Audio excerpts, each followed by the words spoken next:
is that whenever I conduct this type of training, after some time, of course, my throat gets tired and I like to hear you talking. So I like to hear from you also in terms of your input within the training. So it is going to be more of an interactive training rather than hearing of a very bored, old man speaking about recognition of prior learning. It is time for me now to start. What we should be very clear about when we talk about recognition of prior learning, training about recognition of prior learning, the first rule is that anybody I understood from our chair and also the executive secretary of NBTE, that you will be the ambassador for RPL. So anybody who is going to be an ambassador for an RPL cannot be an ambassador without a proper training in RPL. This is the basic rule for RPL. And this is one of the reasons why when we developed this program, I asked the organizers that you all be issued with a certificate at the end of this training so that we know that this person has been certified as an RPL practitioner. Now, as we dwell into RPL, as we go deeply into the processes and what is RPL, of course you will understand that being an RPL practitioner means that you are part of the process of an RPL. Part of the process which starts, from documentation, from the very beginning up to certification. I mean, you are all people who are in the system, so I don't think that I will have much to explain to you about the importance of all the steps. But of course, I think you should know what are the different steps and process during which a person will be able to achieve the RPL.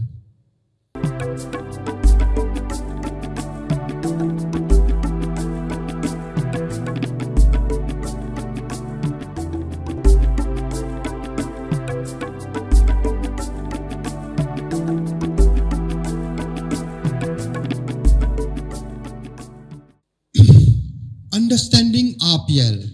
This would be our first session. What is RPL?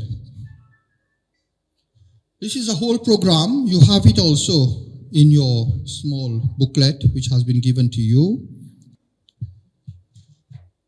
First, we have to understand what is RPL. Then we have to know that there is also what is known as an RPL policy and frameworks. RPL operates, of course, within a framework. Whichever type of RPL, there are different types of RPL. When we talk about it, I will explain shortly.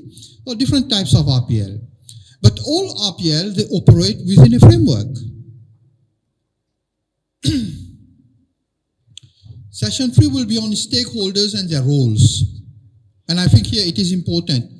When we talk about stakeholders, it is not only the awarding body, it is not only the quality assurance body, it is not only the polytechnic or the RPL center, but it is also about the employers, it is also about the environment in which we are operating.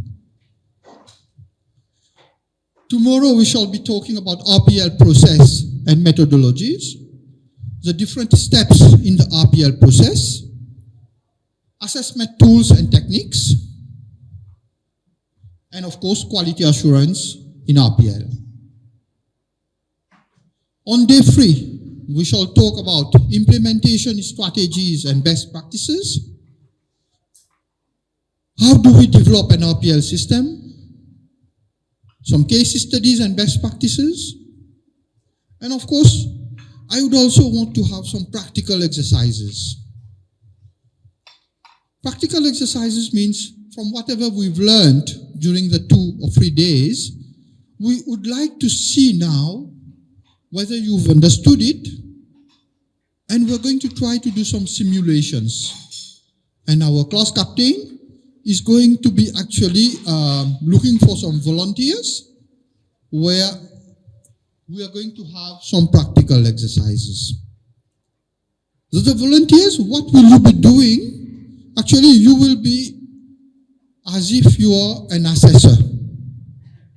Your role is as an assessor. I mean, you are already assessors, but you will have in front of you somebody who will be acting as a candidate for RPL. And we would like to see, and we will learn from you during that interaction also, what are the weaknesses and what are the strengths of an assessor during RPL. You have to forget that you are doing assessment in the formal system. When we talk about RPL, it is a totally different mindset. And this is where we would like to show you during simulations what could be the attributes, what could be the characteristics of a good assessor in RPL.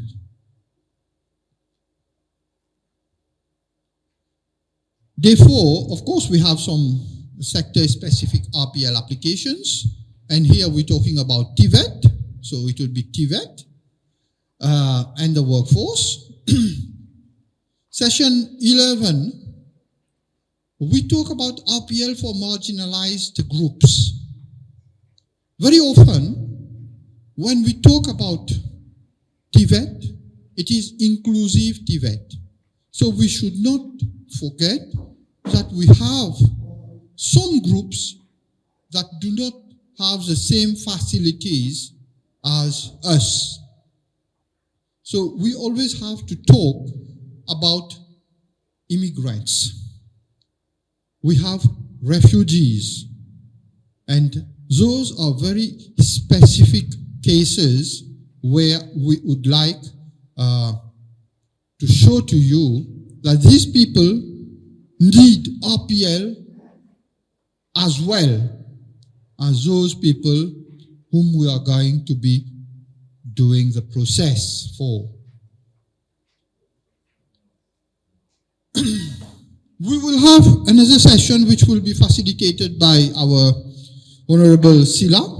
He's actually a policy dialogue and expert, which I hope by day 4 you will be able to discuss on RPL.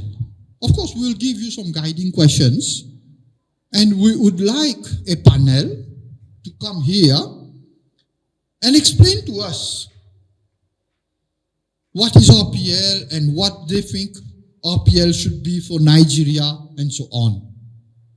And again, this is why you see Engineer Yusuf has appointed our class captain. So again, the class captain, we will have some work to do on this policy dialogue. On day 5, certification, recognition, and way forward. Of course, RPL is incomplete without certification in the TVET sector. You know, we have RPL also in higher education, but it is for access purposes that they use RPL, especially in the Anglophone countries. But in the Francophone countries and in some European countries, even higher education would use RPL for certification. So you can get a degree, a diploma in a university through RPL. In certain cases, you can even get a PhD. So you can see, RPL is being used even in higher education. I mean, it would be incomplete if we go from here, having all these experts around the table, and we don't have an action plan. we don't know what we are going to do next. So I think it is good that we develop an action plan of how we're going to implement RPL in Nigeria. Of course, we are not going to do, a thorough work, but at least we will have the main ideas coming from this august audience. What should be the next steps in implementing RPL in Nigeria? And of course, as we say, all good things come to an end. So we shall have a closing ceremony, of course, and we shall be giving you your certificates and, of course, some feedback from you on this training. And what you would like to have more on RPL. That is me. Unfortunately, I don't know whether I can share it with you because some of our friends from NBTE know it already. I lost my friend Bashir, had to go and look for clothes for me last night. So if I smell a little bit, please bear with me. We need to understand when we talk about RPL, what is it? And of course here, I would like to listen from you. There is no bad answers. And as I said, I want these sessions to be very interactive. So just feel free. If you need any clarification, or if you don't understand anything, just feel free. We are going to be here together for 5 days. But I want to make sure that when you leave after this session, you know about RPL. And you can go and talk to other people. You can promote RPL. And for that, you need to understand it. And I want to make sure that you understand it in the right direction. So that we do not have somebody talking about RPL, which is just outside the scope of what we talk here. So just make sure that everybody feels very much at ease. Let us talk. Let us have a dialogue. And as I said, I am supposed to be an expert, but I don't know everything. I am also here to learn from you. What is RPL? Anybody? We will need a lot of volunteers. Yeah, please. Okay, I think in my opinion, I would say RPL is a system whereby informal and non-formal learning is given some level of accreditation through assessment and certification so that it could be formalized. Yes, RPL is a formal way or formal process of acknowledging, validating a knowledge or competence of skills that has been acquired by someone from non-formal system. RPL is the process of aligning the competency level of an individual or skill level with an established standard in order to certify the person accordingly. RPL is a system where the knowledge someone already has is giving formal recognition and certification in a formal system. Yeah, so the system recognizes it and certificates the person. I will say my own with an example. I once used a Toyota Prius that had a gear problem. Everybody was running away because the problem refused to be solved. But a young man in Ilaro, in my village there, opened my gearbox and solved the problem in 6 days. Such a person should be recognized and should be certificated. I think that is the process of doing that, bringing an informal person into a formal system. I think that is RPL. RPL is a system of recognizing and validating the knowledge base of an individual in a system that is operating. RPL is a system of recognizing skills or knowledge irrespective of where the skill or knowledge was acquired. When it was acquired. Maybe to add, You see, RPL is a process where skills or individual contribution to the economy has been acquired. The process recognizes it by way of trying to evaluate its current status with a view to enhance or progress to a higher level, or to a view to bring what we call career progression or status progression. Thank you. My own understanding about RPL is recognizing, that's where it started from there, recognizing period knowledge. Period means something you had before. So the issue is this, it's a process or a system or a system that is trying to find out people's ideas, whether it is correct or because like somebody said about gear and all that, we have a lot of artisans over there who have a lot of fantastic skills that are, because of their background, they are not recognized. With this system, such people will be carried along so that they can be happy and help in developing the nation or the society, as the case may be. Thank you. Thank you so much. I think, we take one or two last now. Allow me to buttress my point in this direction.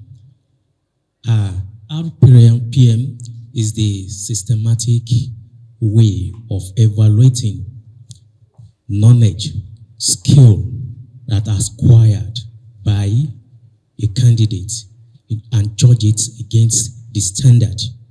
Then, thank you, sir.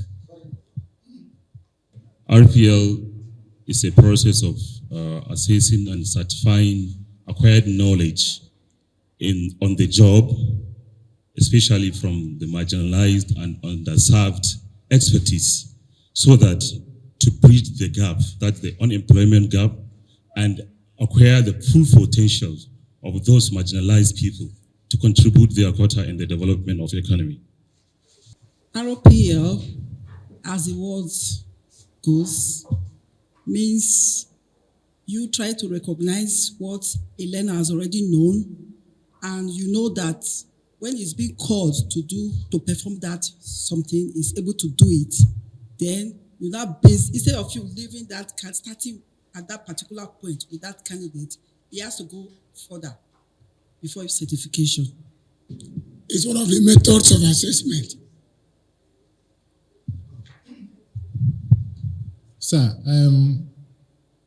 most of the tenets that are expected of RPL were expressed. There's one thing is missing, which I think I should make emphasis on, and that is the recognition and evaluation and recognition of that particular skills or knowledge that one has acquired outside the classroom, based on standards and other things. Thank you so much. So now I think I will ask engineer, my friend Yusuf, please can you book my ticket? I am going.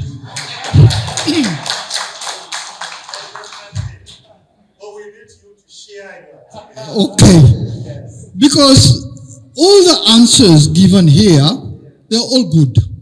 And I can see you have already a notion of what is RPL. This is RPL. RPL actually is acknowledgement of a person's prior experience against standards. There are certain standards which that person has to reach so that we can certify that person through an assessment. So it is a whole process. And I think all the answers given here, if we put it together, this is what it tallies to. Now, when we go a bit further, when we talk about RPL, we've talked about informal and non-formal acknowledgement. But when we will go through the process, you will see that we also take formal learning into consideration.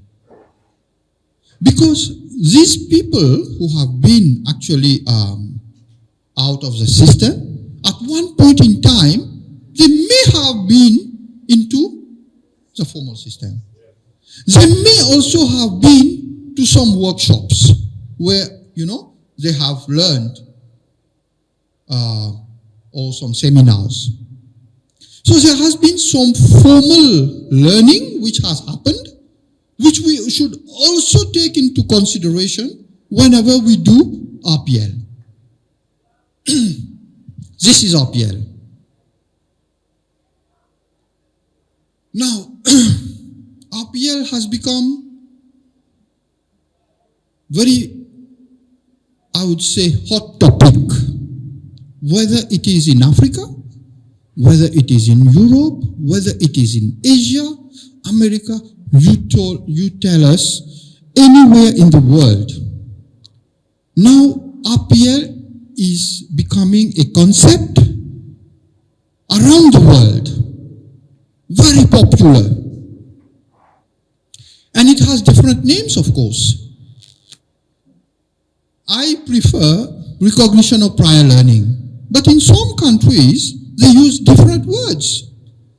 They say recognition of current competences, recognition or validation of competencies. So there has been different, I would say, terminologies. But the concept is the same actually. So you can see here, I've just taken a few because there are so many of them that I cannot list them. And one of them, actually, this one, accreditation of prior experiential learning, is from the UK. When I started RPL, I developed a model for Mauritius, and this is a model actually which is being used today by ILO, and we are promoting it all over the world.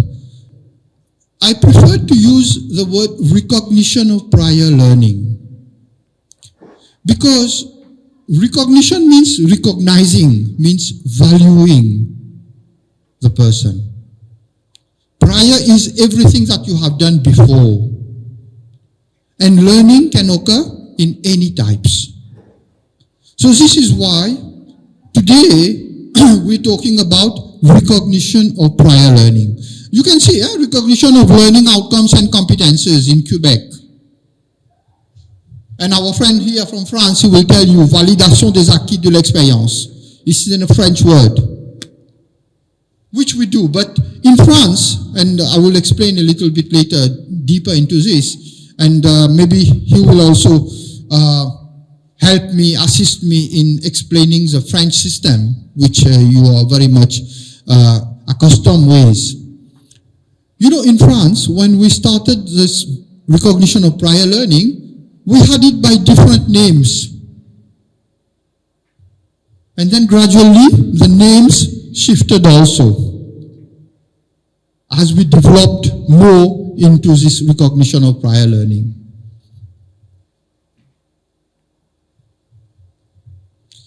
You can see a lot of actually names, but all of them means the same thing, the same concept, RPL. It's about recognizing prior learning. You mentioned it earlier. Learning happens in different contexts. Everywhere, every day, and throughout our lives, we have been learning. You know, when I went to university, long time ago, I was taught database as my IT module. That was all. And the database, when I was taught, I mean the computer which we had, remember, at that time, I mean, it is an antique now. I don't know whether we still have them. But it is an antique. And most of the time it was not working at the university. But I manage from time to time now to use a laptop because I need to do some presentations and, I need to do some reports. I need to write. I need to do some work on Excel. I need to browse the internet. But I was not taught all this at university. And I was not even taught anything about it. I had to learn by myself. So this is just one example which I would like to give to you, that we learn in different contexts. And RPL acknowledges that the learning outcomes can be acquired in different ways, forms and settings. It is not necessary. And here I would like to stress on this point. It is not necessary that whatever learning that I have done in terms of IT should be the same learning that somebody who has done a course in IT would have learned. But the learning outcome would be the same. You would have to know how to write a letter. You have to know how to use Word. You have to know how to use Excel. You have to know how to use PowerPoint or Internet. This is the outcome. And if the outcome is the same as a person who has studied it for 3 years or 1 year, whatever, you cannot discriminate me from that person who have been in a formal setting. This is what I want to stress here. And this is where the mindset has to change. What are we looking at? We are looking at the learning outcomes. We are not looking at the course that the person has done. If the person can fix the car, this is what I need. I don't need him to tell me that he has followed a 1-year course in motor vehicles or motor mechanics. Because the person who has followed the course could not fix it. Right? So what do we value? We value the one who can fix the problem. And this is what we should do when we look at RPL. And here, I have a lot of small stories because as you have seen, I've been in this sector for a long time now, and I have a lot of stories to tell you. One of the stories I will tell you. I had a professor.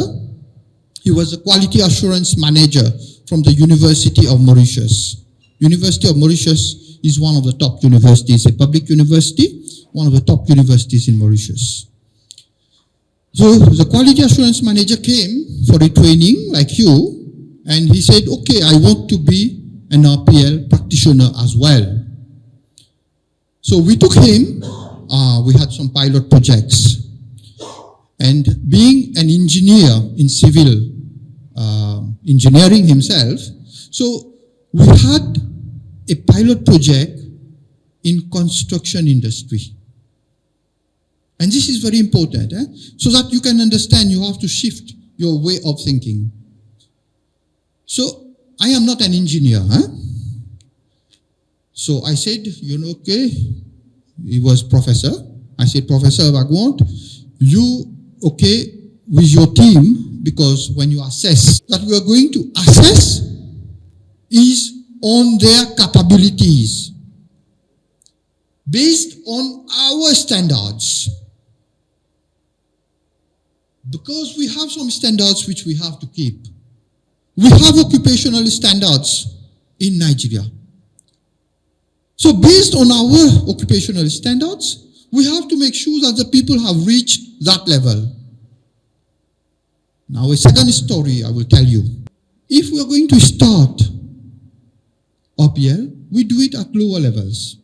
We build our own capacity, and then gradually we go higher and higher. This is the way which I want Nigeria also to do and go. Let us start with some low qualifications. Because remember, some of these people whom we are going to RPL, they are not literate. So if they are not literate, are we going to take them out of the system? No. If they cannot speak English, I mean, in our case, we speak English and French. If they can't speak English and French, do we take them out of the system? No. We have to do RPL in the language which is understood by the candidate. This is also important. These are my experiences which I am sharing with you. And in this way, I think we can, of course, implement RPL.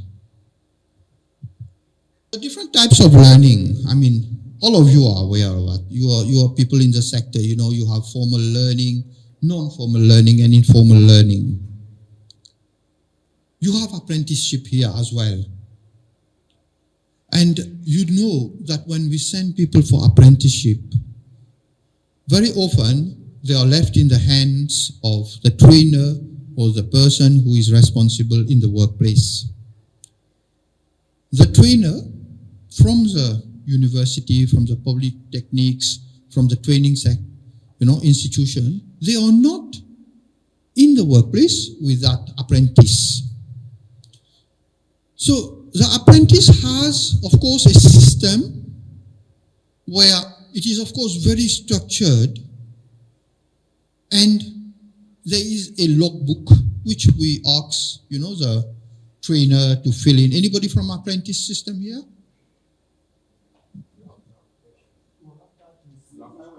You have a school? Polytechnics. Okay. Right.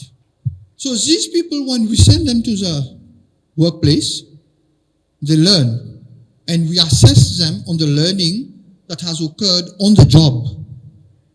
And this is what we are doing also in RPL. We are assessing the person on the competencies, which he has acquired from the workplace, but only difference is that he has not been to school. But remember, we are giving a certificate which is recognized. We are giving a certificate which is already on our qualifications framework. We are giving a certificate which is accredited already. This is another important point. Whenever we talk about RPL, we don't discriminate in terms of certification. We do not put RPL on the certificate. You get, in my case, we get a national certificate in motor mechanics. Level 3, level 2, level 4, depending on the person's knowledge, on his experience. Now, I think we should adopt the same system. But whenever we look at our qualifications, there is always that part, which is the literacy part, which becomes a big challenge whenever we implement. The literacy part is a theoretical part which a student is supposed to learn. And this is what we teach in the class. But we teach them the theory so that they can apply the practical. Do you agree with me? So if now the person whom we are going to assess hasn't got the theoretical part, but he can do the practical, and the outcome, because all our standards have learning outcomes. So now, if that person is capable of fixing the gearbox of the car, and that would be one of the learning outcomes in motor vehicles mechanics, or whatever title you have here. So, my question to you now, do you think that that person can earn that particular standard? Because that standard carries credit. Do you think that that person can earn that particular credit?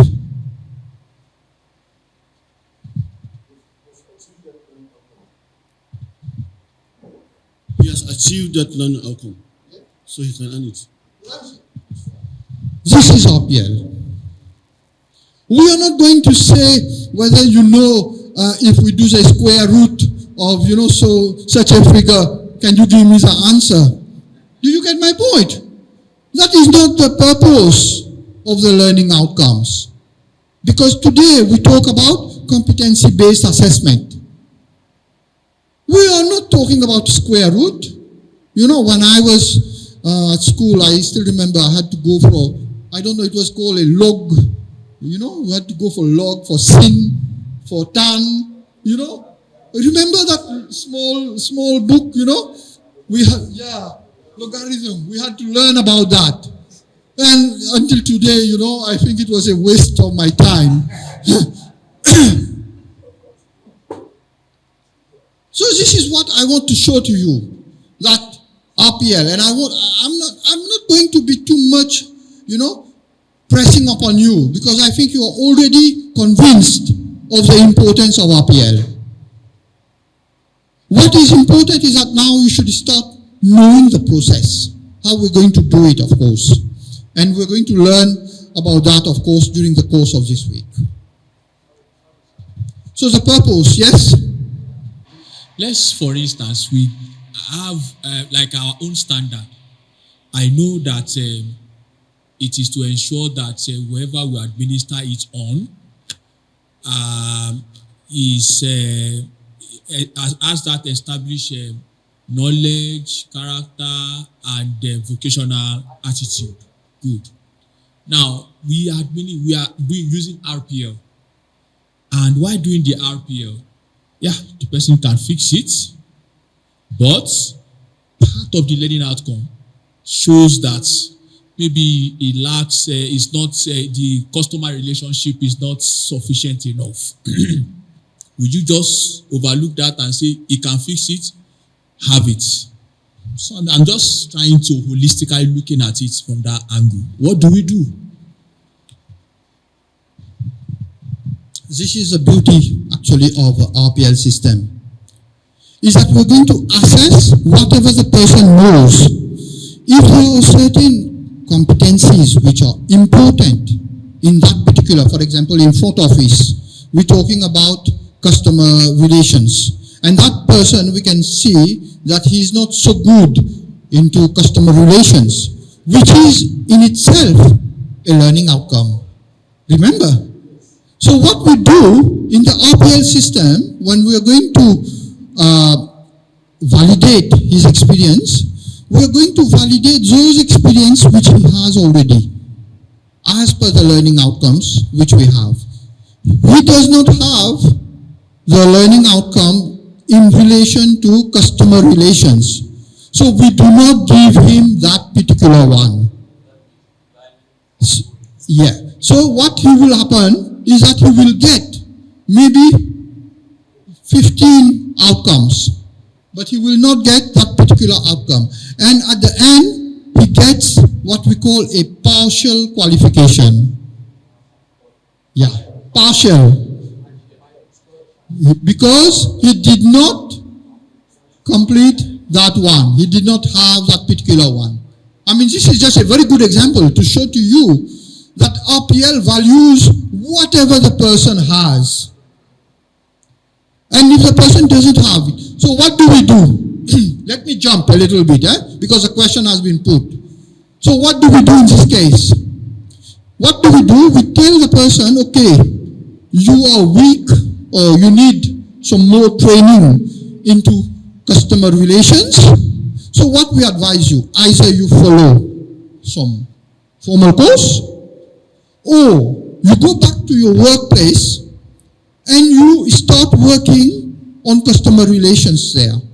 For example, if that person is working in a hotel, so we say, okay, go back into the front office and start working as a guest relations officer, get your skills a bit sharpened in customer relations. And then come back to us. After 3 months, after 6 months, come back to us. If we see that you have completed that particular standard, we'll give you. And then you can complete your certificate and you have a full certificate. This is RPL.